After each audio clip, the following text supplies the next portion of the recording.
Goodbye, Nancy, by Jesse Barksdale.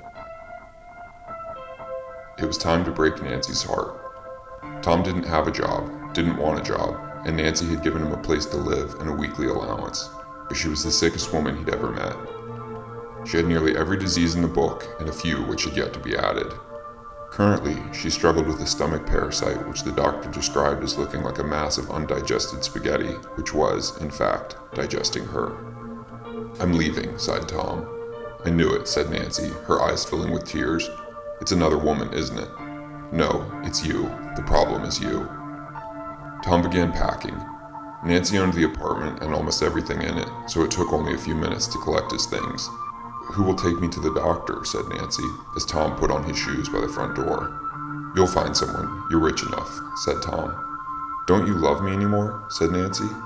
"Is that what you thought this was?" said Tom. Nancy covered her face and sobbed with jerky convulsions.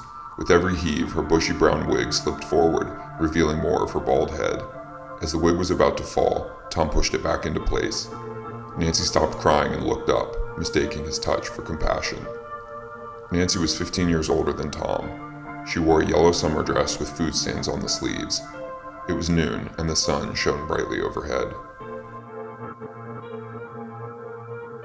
"That breath," said Tom as he exited Nancy's building, "and those tiny, gnarled teeth, to never have to kiss that mouth again." Tom walked the city with no destination in mind.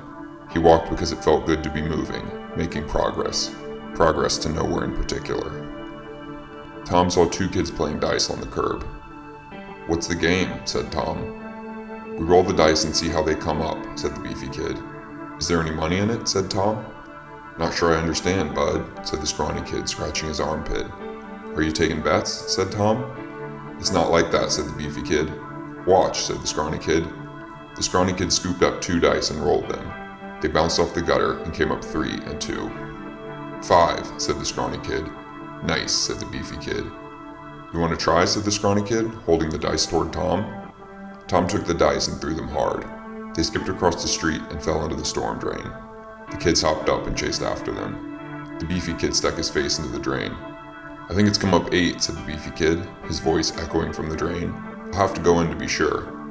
The beefy kid crawled into the drain and disappeared with a splash. The scrawny kid followed him, feet first. It was 5 p.m., and the sun shone brightly overhead. Tom walked into a park and approached a man at a table of sandwiches. The man wore a white chef's outfit and had a thick mustache and a bald head. "What do you recommend?" said Tom. "How much you a got?" said the sandwich man with an Italian accent. Tom reached into his pockets but couldn't find his wallet. He unzipped his backpack and dug inside. He found shirts, a few pairs of underwear, no socks, a serious oversight, and one of Nancy's wigs, which he hadn't remembered taking. "How about this?" said Tom, showing the wig to the sandwich man. "Are you a-trying to be a funny?" said the sandwich man, covering his bald head with embarrassment. "I left my wallet at my girlfriend's house," said Tom. "Well, ex-girlfriend now." "Oh, you're a man with a broken heart?" said the sandwich man. "We Italians know a thing or two about a love. Trust me, there ain't nothing like a food for a broken heart." The sandwich man scrutinized the table of plastic-wrapped sandwiches. "Here we go," he said, handing Tom a gravy-drenched beef and cheese on white bread. "You're in a luck. I happen to need a fresher rug." The sandwich man took the wig and pulled it on. Long, beautiful curls tumbled down his back. Tom walked to the city center and sat on a bench in front of a statue labeled "Proud Workers Unite." He ate his sandwich, trying to avoid spurts of gravy, which erupted with each bite. "You gonna finish that, bud?" said a voice. Tom looked down to see the scrawny kid's face peeking from the storm drain. "How'd the dice come out?" said Tom. "Couldn't find 'em. Been looking all day. Come on, give us a bite," said the scrawny kid, extending his hand. Tom took a final bite and handed the scrawny kid the remains of his floppy, gravy-oozing sandwich. The scrawny kid disappeared into the shadows of the storm drain.